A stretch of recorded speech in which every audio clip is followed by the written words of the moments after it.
7 classes of our introduction to computer. We are going to discuss about the principal procedures of operating a computer system, ranging from the start up, fix up, format and shut down procedures. At the same time, we are going to explain the initialization of formatting for storage media system. Okay, let's start with the startup procedure. The startup procedure, the first thing is to power on the computer system by pressing the power button on the computer case. If it's a laptop, you look at the power button and press the power button. Once you press the power button, the computer system will go to what is called the post, that is the power on self-test. The computer performs a series of check-up to ensure the hardware components are functioning correctly. That is, the first thing after you press the power button, the first thing the computer does is to ensure that all the hardware components necessary for the computer to power on are intact. Example of these components are the processor, that is the CPU. The computer will check the CPU, is it in order or is not in order? Is it working or is not working? It also checks the memory, which is the random access memory. If the RAM is not there, the computer will not pass the power on self-test. It will hang. Then it will also check the drives, that is the hard disk drive, whether it's there, so that because the operating system is loaded on the hard drive, so it has to check whether the drive is installed or is not installed. So after the power on self-test, if all components necessary for the computer to power on are intact, it now moves to the BIOS.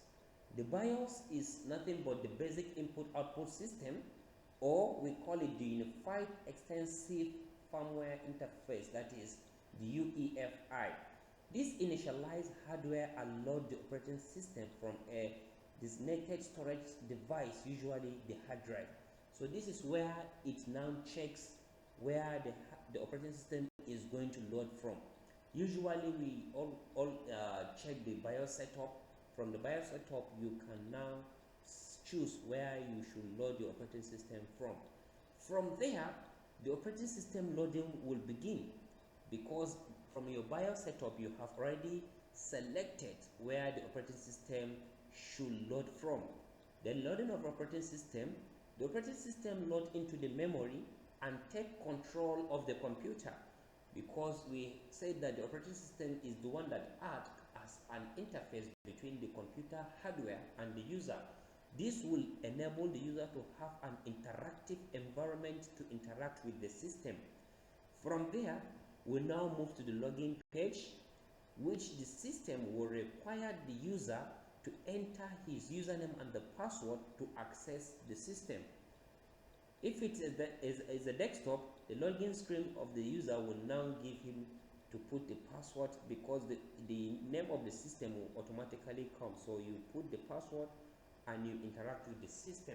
So these are the procedures, these are the things that happen before a computer system starts working. Let's look at the fix-up procedure. To fix up or to repair something in a computer, we have different procedures that we take.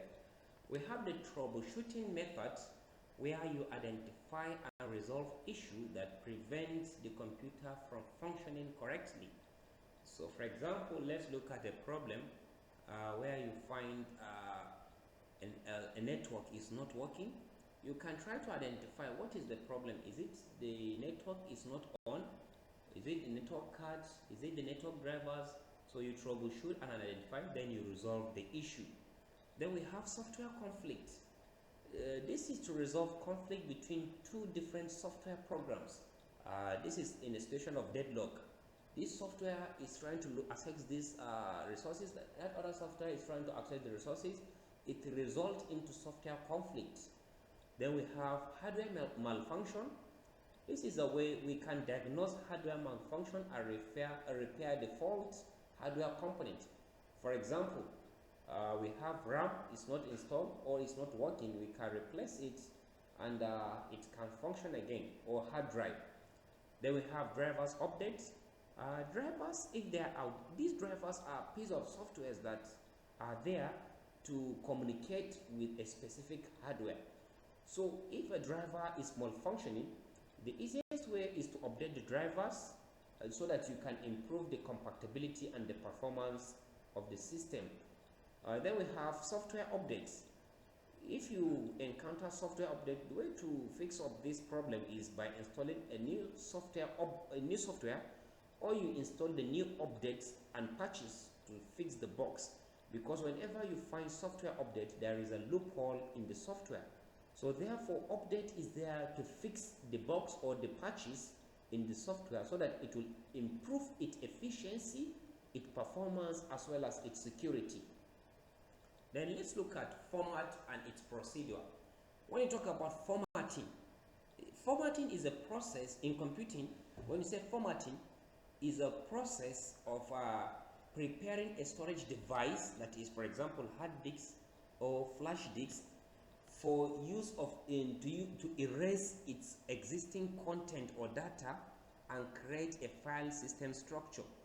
And this file system structure is a method of arranging or organizing data in a storage device. We have different types of file systems. We have the FAT32, we have the NTFS and the X4. All these are different file structures. When, for example, you are doing partitioning, you find this when you are doing disk partitioning. Then let's look at the method of formatting. We have two methods of formatting. We have the quick formatting and we have the full formatting. The quick formatting deletes the files allocated to table but will not erase the data completely. It only deletes the files allocated to a specific table that you are working with, but it will not delete the entire data of that device. For example, the flash.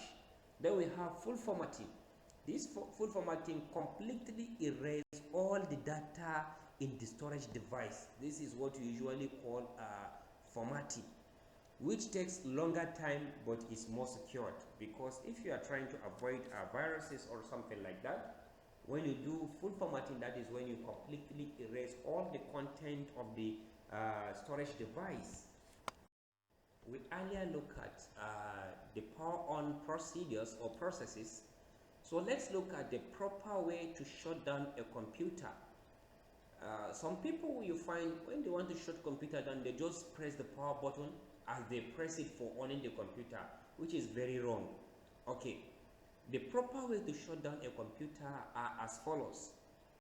The first thing is to close all the open programs, all the softwares that are open. For example, you are listening to music, you are browsing from the browser, you are also working on Microsoft Word. These are three applications that are open. So all you need to do is to properly close all these open programs. Then save any unsaved work. For example, the Microsoft Word that you are working with, try to save it before you shut down the computer. Then select the shutdown from the operating system menu. That is by going down to the operating system menu. That is, for example, if you are using Windows, going to the Windows button. In the power management buttons, we have power shutdown, we have sleep, we have hibernate. So you select on the shutdown button. Allow the computer to power down gracefully or peacefully, I can say. That is, allow it until the power is completely off from the computer. That is a proper way of shutting down a computer. Then the improper way of shutting down the computer is, for example, if you are working with desktop, you just remove the sockets direct. So that will shut the computer automatically, because a desktop doesn't make use of batteries except if you put a UPS on it. There are problems that can aside to that, which can lead to the data corruption and system instability. Also, the operating system may lead to perform file system check on the next startup. So these are the implications that can lead to improper shutting down of computer. So now, in summary, we can say that today we look at how we powered on a computer and what are the steps that takes in for a computer to start on. Starting from the power button, look at the power and self-test, the BIOS, we look at the loading of the operating system. At the same time, we look at the login page where the user can log in his username and password to access the system. We also move on to look at the power on and the problems that are associated with improper shutting down of computer. We look at a proper way of shutting down a computer. We also look at the troubleshooting methods on how to fix problems in a computer. So this marks the end of today's class, and if there is any question that you have, please feel free and drop your questions. I'll be there to respond back to the questions. Thank you very much for your time. See you in the next class.